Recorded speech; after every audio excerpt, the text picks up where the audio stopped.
And so, Commissioners, actually items number 4 and 5 are interrelated. The first is a resolution rescinding R-6813. Is there a motion to adopt that resolution? Make the motion, Your Honor. Got a motion by Harris. Is there a second? Second. Second by Hoskins. Discussion. Your Honor, Commissioner Hosty. if the school board were to change their mind in the future and decide to actually care about the safety of the children, we'd have to pass this ordinance once again. Why is it necessary to remove it? Why can't we just leave it hanging out there?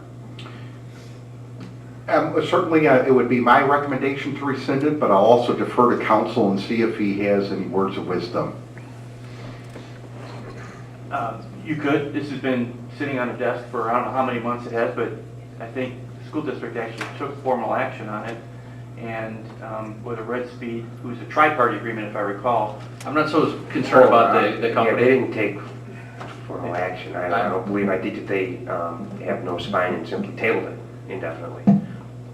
But the actual ordinance, Chapter 10, automatic traffic enforcement system, why would we have to remove that from the books? I mean, it would allow for future generations to install those if it were so the will. I understand the part about with Red Speed, but the actual ability. The thought being that, the village doesn't run school buses, you need the school district. Right or wrong, I'm under the impression that agreement was not going anywhere. And if I'm wrong, we can keep it on your books. It's not probably a good idea to have a tri-party agreement that a third party hasn't approved, hanging out there for 6 months or a year. At some point in time, it's stale, and should you rescind it? If it resurrects itself, the agreement's there, you can come back before you again. I wasn't talking about the try, I was talking about the ordinance. Well, without the agreement with the school district, the ordinance can't be Currently used. You can't cite anybody. You don't have that right.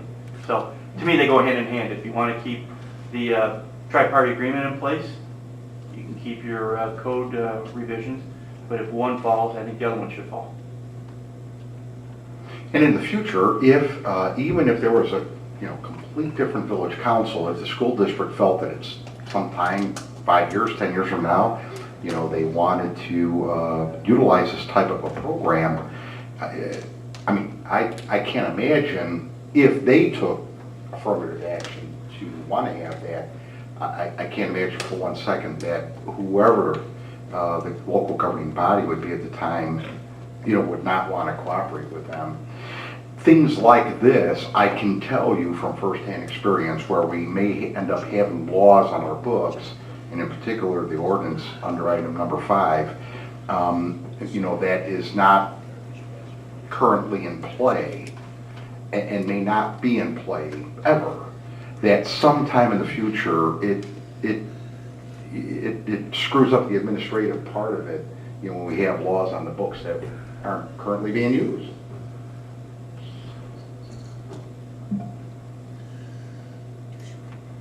Any further discussion? Mr. Mayor, Commissioner Mannix. it's still disappointing every day where I drive through a school zone and see people blatantly disregarding outstretched school bus arms, and the fact that the school board decided that they, for whatever reason, decided not to take action, and they, I believe that their one possible proposal was we need to just simply hire more police officers to cover before and after school. That would solve the problem entirely. And again, I believe that we've had many residents, I think that I have been to many traffic and safety committee meetings. I don't recall ever seeing anyone from the newspaper there. I recall seeing many residents, especially those that live in areas around schools, coming in, commenting about the fact that people are driving like it's the Autobahn, trying to get to work on time, etc., blatant disregard for the safety of children, outstretched school bus arms, etc. And I think it is extraordinarily disingenuous for them, those folks over at the school district, to say, yeah, we don't want this, but the village should just incur, hundreds of thousands of dollars in additional staffing costs to hire police officers because we're unwilling to take action on an automatic enforcement system that would. You get all this down, Gina. I just want to make sure. you're writing furiously over there, take action on something that would absolutely punish illegal, wrong, and extraordinarily dangerous behavior. I think that we've been fortunate and blessed that we've not had anything for the paper to write about regarding a child that gets hit or in a school zone with the outstretched school bus arm. And I think that at this point, if you sit by a school zone, I know the paper did a crack job over there investigating. I believe it was 7 cars in a half hour, Gene, if I recall correctly, something along those lines, that passed the outstretched arm of a school bus.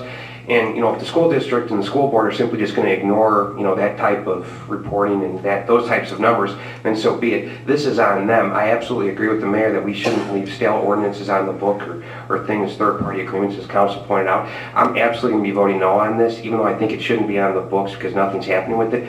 Simply to reinforce the point that I believe that the school district is vehemently wrong on this issue, and that there's apparently a disconnect between child safety and the streets and what the school district views as child safety.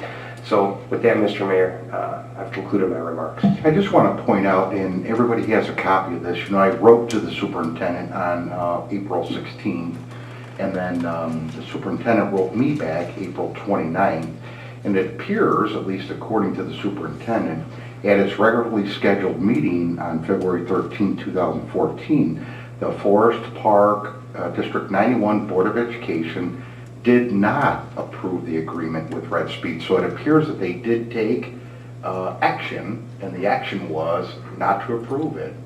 And so that's what prompted me to take action to rescind these 2 instruments, because at least at this point in time, in writing, they're indicating that they did not accept the agreement, and it does not make sense to have any laws on our books that are not currently in play.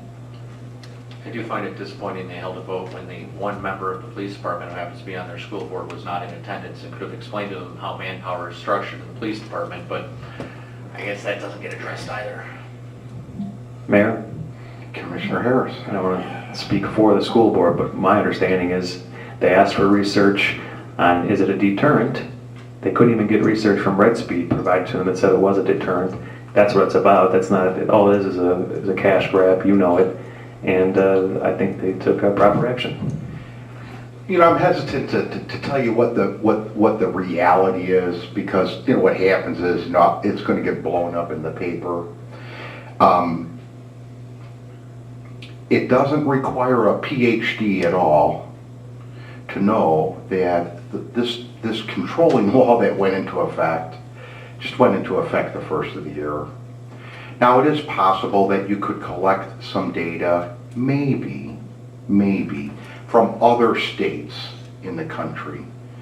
But in terms of data within the state of Illinois, and that's probably where you'd want to start first, there really isn't any data to collect yet, because at least at that time, I don't even know if there was any cameras deployed. So since this was a new program, you're going to have to wait for the expiration of some time to take place to collect data. Right now, there is no data to really discuss. My job's not to discuss the merits of the school board or the Village of Forest Park. They're their own body. This was presented to them. For whatever reason, they decided not to do it. And all I know is, as the mayor of Forest Park, I'm going to have a resolution, a controlling resolution, and an ordinance on our books that are not in play. And it simply just does not make any sense. That's why I have this on the agenda tonight. If y'all want to keep it on there, it's fine, but I'm giving you my recommendation. Any other discussion? So the motion on the table is adoption of the resolution rescinding R6813. Madam Clerk, you can call the roll. Commissioner Hosty? Aye. Commissioner Hoskins? Aye. Commissioner Mannix? No. Commissioner Harris? Aye. Mayor Calderon? Aye. This is Resolution R 23-14. Okay, thank you. Now we're going to move on to item number 5 is an ordinance rescinding ordinance 03913, also tied together with the same matter. Is there a motion to approve? I'll make the motion, Your Honor. Moved by Harris, is there a second? Second. Second by Hoskins. Let's have discussion on this. Are we all discussed out? Well, not really, but it would just be No, really no, I the think, same you know, points. I think. disgusted instead of discussed out? Yeah. Okay, Madam Clerk, you may proceed. Commissioner Hosting, No. Commissioner Hoskins. Aye. Commissioner Mannix. No. Commissioner Harris. Aye. Mayor Calderon. Aye.